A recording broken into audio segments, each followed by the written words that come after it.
My name is Lauretta of and I live here in Milton Keynes. We're in St. Thomas Aquinas Catholic Church in Bletchley. And thank you very much for the opportunity to share my story.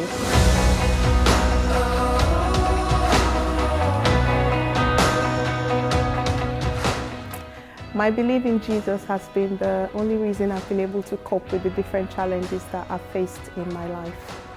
In 2009, I lost my first son painfully after giving birth to him shortly. And it was very painful and shocking at the same time. But what was interesting was that just before he passed away, my cousin came to spend time with me, and she shared faith with me. She told me to have faith. She prayed with me. We spent a very lovely time together. Unfortunately, he passed away the very next day, and my cousin lost her faith. But that was not the case for me.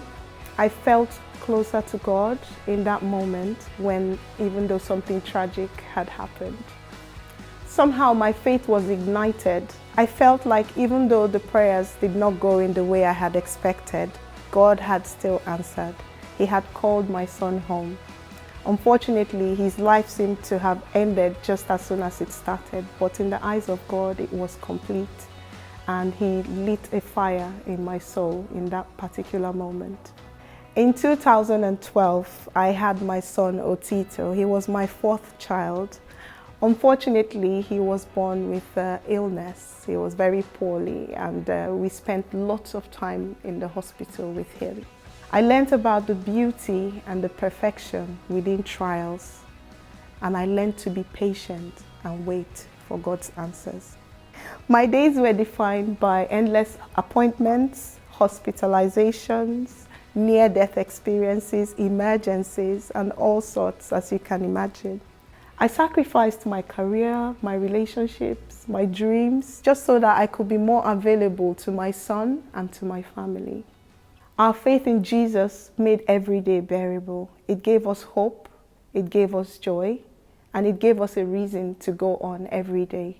We had the faith that even though things seemed very uncertain for us, God still had a purpose and a plan for our family, and we held on to that.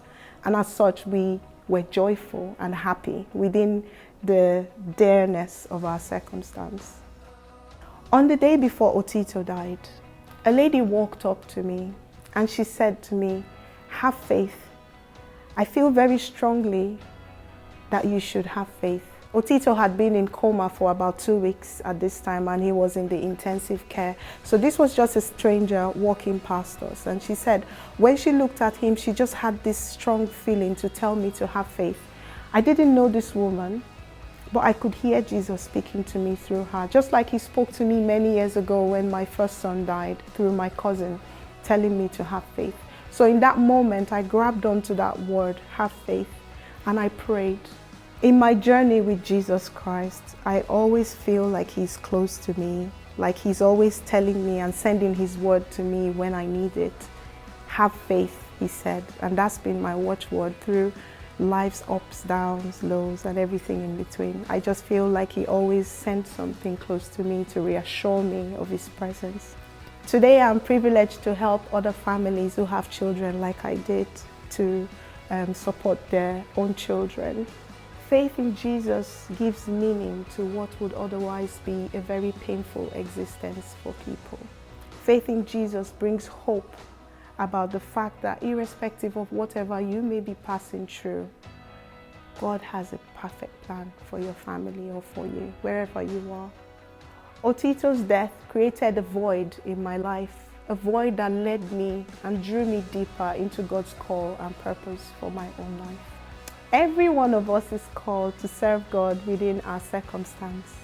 No matter if we think it's a happy one or a sad one, within those circumstances, God is calling you, God is calling me to that deeper faith and deeper sense of love in Him. Faith in Jesus can help you too. It can draw you close to Him. It can make every day beautiful. It can make you rise above your current circumstance. It can make you remain happy in the midst of things that are supposed to be not so happy. All it takes for you to do is to open your heart for Jesus to come in and transform everything. And He will make all things new, because His word tells us that He has a perfect and beautiful plan for your life. Thank you very much for listening.